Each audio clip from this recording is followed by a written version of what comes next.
This is the story of a 5-gallon bucket, 1 pound of potato, a handful of forest dirt, and 2 tablespoons of sea salt that together produce 6 different plant hormones simultaneously. The same hormones that a $4.5 billion industry sells back to gardeners at $30, $40, sometimes $50 a bottle. These are the same compounds, the same biology, the same molecular outputs. The difference is that one version doubles itself every 48 hours inside a plastic bucket in your backyard, and the other version requires a supply chain, a patent portfolio, and a consumer who never asks the obvious question.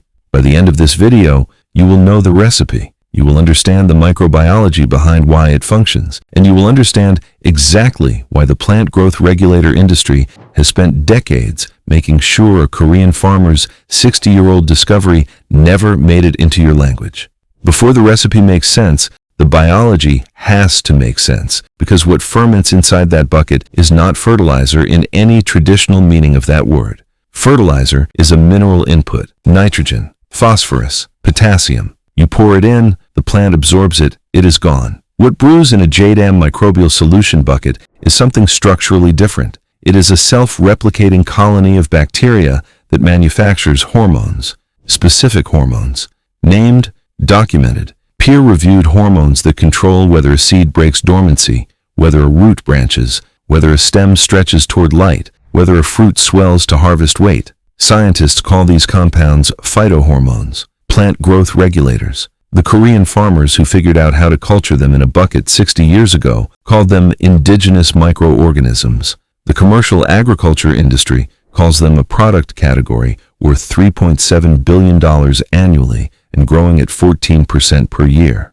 What they never volunteered is that the organisms producing those hormones were already living in the forest floor 100 meters from where you grew up, free, unlimited, doubling every 48 hours under the right conditions, waiting for someone to collect them with a shovel and give them a potato to eat. The modern chapter of this story begins in 1965 in a small farming village in Suwon, South Korea. A young farmer named Cho Han-kyu was watching his neighbors destroy their land in slow motion. Korea in the 1960s was deep inside a chemical agriculture revolution. Synthetic fertilizers from Japan and Western chemical companies were being promoted as the future of farming. In the first few seasons, yields climbed. Then, the soil started failing. Crops became dependent on escalating doses of chemical input. Soil organisms vanished. Farms that had fed the same families for 15 generations began requiring imported chemistry every single season just to produce a harvest. Cho Han-kyu refused to participate. Instead, he turned his attention to something he had observed as a child. Walk into any undisturbed Korean forest and push aside the surface layer of fallen leaves. The soil underneath is dark, loose, crumbly, threaded with white fungal hyphae, alive in a way that a chemically farmed field simply is not. No one had applied fertilizer to that forest floor. No one had ever managed it. Yet it had built its own fertility, sustained its own tree canopy, recycled its own nutrients continuously for centuries, using nothing but rain, sunlight, fallen organic matter, and the activity of the microbes beneath the surface. Cho Han-kyu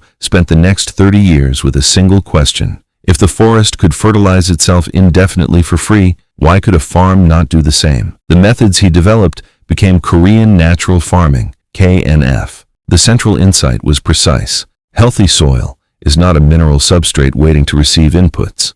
Healthy soil is a living ecosystem dominated by microorganisms. Collect those microorganisms from a healthy forest floor, multiply them under controlled conditions, and introduce them into agricultural soil. You do not add fertility, you rebuild the system that creates fertility. He called the collected microbial population indigenous microorganisms. The techniques spread quietly across Korea through the 1970s and 1980s. Then, his son simplified everything. By the 1990s, Cho Yong-sang had refined his father's multi-week, multi-step IMO process into a single bucket protocol that achieves a comparable microbial population in 2 to 3 days. Called the system JDAM, a Korean acronym that translates roughly as people who resemble nature. The flagship preparation is JMS, JDAM Microbial Solution. He published the recipe. He published the science behind it. He posted lectures, field trial data, and step-by-step documentation on a free website, JDAM.kr, that today serves over 100,000 farmers across Korea, Africa, Asia, and the Americas. He never filed a patent. He never collected a royalty. He gave it away deliberately against every economic incentive telling him not to. While Cho Han-kyu was watching forest soil in Korea, 10,000 kilometers away, a completely independent line of research was quietly building a body of evidence that would eventually validate everything he was observing, without either side knowing the other existed. In 1970, Mitchell's team extracted oily compounds from rapeseed pollen and applied them to pinto bean seedlings. The results were not subtle. Stems elongated rapidly. Cell division accelerated. The growth response could not be explained by any of the plant hormones known at that time. They named the new compound family brassins. In 1979, after processing more than 500 pounds of bee-collected rapeseed pollen to extract a total of just 4 milligrams of pure compound, the USDA team finally crystallized the most biologically active member of this family. They named it brassinolide. X-ray crystallography revealed something that stopped plant scientists in their tracks. Brassinolide was a steroid, a genuine steroidal molecule, structurally comparable to the steroid hormones found in animal physiology. Plants had been producing their own steroidal hormones the entire time. 200 years of plant science had missed it entirely. Brassinosteroids were subsequently recognized as the sixth class of plant hormones. They control cell elongation, cell division, photosynthesis, vascular tissue development, seed germination, fruit yield, and resistance to virtually every category of biotic and abiotic stress. They are biologically active at concentrations of parts per billion. Here is where the two stories collide. The microorganisms that Cho Han-kyu collected from Korean forest floors, the same organisms that multiply inside a JDAM microbial solution bucket every 48 hours, are not generic decomposers. They are hormone factories. A 2024 review titled Biosolutions for Green Agriculture, published in the National Library of Medicine database, documents the chemistry in detail. The bacterial genera that dominate forest soil and proliferate inside JMS fermentation, Bacillus, Pseudomonas, Azospirillum, and others, have been confirmed through peer-reviewed research to manufacture phytohormones as part of their standard metabolic activity. These bacteria produce indole-3 acetic acid, the master auxin governing root growth. They produce cytokinins, responsible for cell division and shoot multiplication. They produce gibberellins, which regulate stem elongation and seed germination. They produce ACC deaminase, an enzyme that breaks down ethylene and shields plants from stress response, and they produce compounds with brassinosteroid-like activity. The same steroidal hormone family that USDA scientists spent 4 decades extracting from 500 pounds of pollen just to isolate 4 milligrams. The microbes were producing it all along, in every healthy forest floor, on every continent, for hundreds of millions of years before any scientist named a single molecule. When you brew JMS in a bucket, you are building a microbial bioreactor. The potato provides starch, the carbohydrate fuel for bacterial multiplication. The sea salt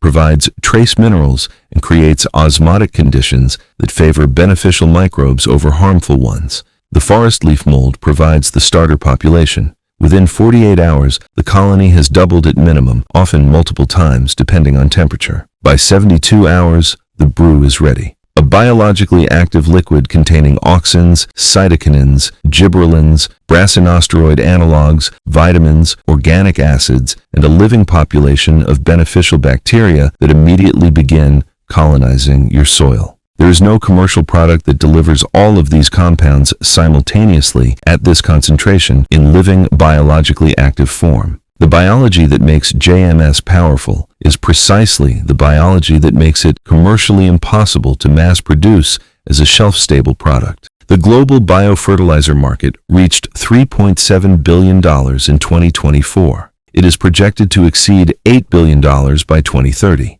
3 structural forces created and maintain that market at the expense of the knowledge sitting in a bucket on your porch. First, standardization as a commercial moat. A freeze-dried commercial inoculant delivers a specific named strain at a precise, regulatory-approved, repeatable formulation. A bucket of JMS contains a wild, shifting, diverse population of organisms. Industrial commodity farming genuinely cannot operate on that variability. but home gardeners can. In ecology, diversity is resilience. The industry trained consumers to believe diversity is inferiority. It is not. Second, the appearance of complexity as a sales mechanism. Walk down the biostimulant aisle of any garden center. The packaging has scientific terminology, microscope imagery, CFU counts, certification stamps. The product looks like something requiring a PhD to formulate. A 5-gallon bucket of fermenting potato water does not look like that. But the science beneath the bucket is not less sophisticated than what is inside those bottles. It is the same microbes, the same hormones, the same biological functions. What differs is the packaging, the marketing, and the margin. Third, the knowledge gap is linguistic and cultural. The JDAM website is in Korean. Search KNF or JMS in Korean or Spanish or Portuguese, and you find tens of thousands of detailed tutorials, video demonstrations, community forums, and before and after field records. Korean farmers had been culturing their own biofertilizer in 5-gallon buckets for 2 generations, while English-speaking gardeners were paying $50 for the same biology in a 1-liter bottle imported from Germany. The knowledge was never hidden. It was simply not translated. Here is the 5-minute setup. You need a 5-gallon plastic bucket, not metal. Metal interferes with microbial activity and corrodes in the mildly acidic fermentation environment. You need 4 gallons of non-chlorinated water.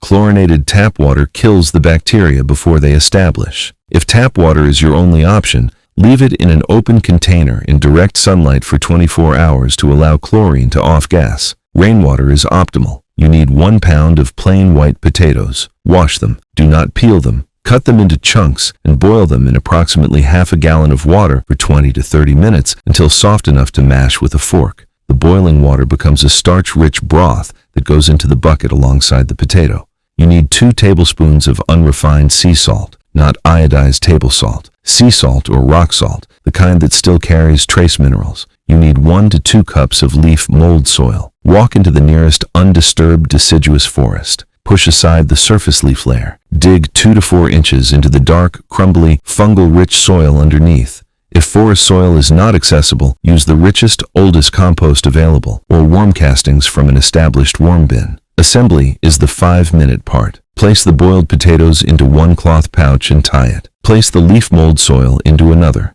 Hang both pouches inside the bucket, submerged in 4 gallons of non-chlorinated water. Add the sea salt. Stir. Place the bucket somewhere shaded, ideally between 60 and 85 degrees Fahrenheit. Cover loosely to keep insects out while allowing fermentation gas to escape. Do not seal airtight. Within 24 hours, foam forms on the surface. By 48 hours, the foam is thick, dense, and visibly active. By 72 hours, the brew is ready. The visual cue is the foam cap. When it is thick and yeasty across the surface, the JMS is alive. To apply, dilute at 1 part JMS to 10 parts water. Apply as a soil drench around the base of plants. Once every 2 to 3 weeks during the growing season for routine soil health maintenance. A single finished batch can start every subsequent batch indefinitely. Take half a cup of finished JMS and add it to a fresh bucket of water, potato, and salt. Skip the leaf mold entirely after the first batch. The colony is now self-perpetuating. JMS is not a universal solution. Credibility requires saying that plainly. It does not replace compost, organic matter, mulch, or basic mineral inputs in severely depleted soils. The bacteria need carbon to feed on. Soil without organic matter cannot host a robust microbial population regardless of how much JMS is applied. The brew is temperature sensitive. Below 60 degrees Fahrenheit, fermentation slows significantly. Finished JMS has a storage life of 2 to 3 weeks at room temperature. The production model is intentional. Make it, use it, make more. Very young seedlings under 2 weeks old can be damaged by improperly diluted JMS. Always dilute at 1 to 10. Never use iodized table salt. Never apply undiluted JMS directly onto plant tissue. A 5-gallon bucket of JMS produces 40 gallons of finished diluted soil drench for under $2 in materials, and delivers not one isolated strain, but dozens of species working synergistically in ways that single-strain commercial products are structurally unable to replicate. Cho Han-kyu died in 2021 after 6 decades spent teaching farmers in more than 30 countries how to make their own agricultural inputs. He never filed a patent on a single technique. He never accepted a royalty. He published everything. His son, Cho Young-sang, continues that work today through the JDAM organization, which operates as a non-profit educational network rather than a commercial enterprise. The recipes are free. The lectures are free. The videos are free. The most powerful soil amendment currently documented by peer-reviewed science is not protected by a patent. It is not behind a brand. It is reproducing itself right now in every healthy forest floor on every continent. It can be collected with a shovel. It can be multiplied in a bucket. It can be applied to your garden for the cost of a potato and 2 tablespoons of sea salt. The barrier between you and a biologically regenerating garden is a shovel, a 5-gallon bucket, and a trip to the grocery store. The forest floor already knows. Now you do too. If this changed how you think about what goes into your soil, the next video goes further into a single ingredient most gardeners throw away every week that, combined with the JMS you just learned to brew, produces results that most gardeners would not believe are possible without seeing them firsthand.